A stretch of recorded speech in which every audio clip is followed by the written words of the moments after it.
రుద్రాక్షమాల ధరించే రహస్య నియమాలు 90% మందికి తెలియనివి. రుద్రాక్షమాల ధరించడం హిందూ సంప్రదాయంలో ఆధ్యాత్మికంగా చాలా ముఖ్యమైనది. చాలామంది కేవలం ఫ్యాషన్గా లేదా భక్తితో ధరిస్తారు.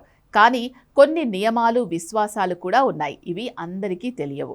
ఇక్కడ సాధారణంగా చెప్పే రహస్య నియమాలు ఇలా ఉన్నాయి. ధరించే ముందు రుద్రాక్షను మొదటగా పవిత్రంగా శుద్ధి చేయాలి. గంగాజలంతో అయినా లేదా శుద్ధ జలంతో అయినా.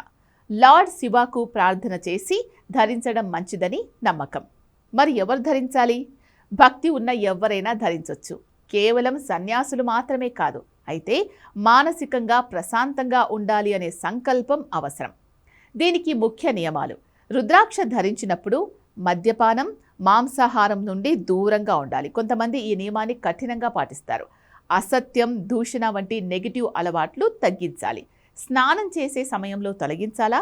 కొందరు తొలగిస్తారు, కొందరు తొలగించరు. ఇది సంప్రదాయం మీద ఆధారపడుతుంది.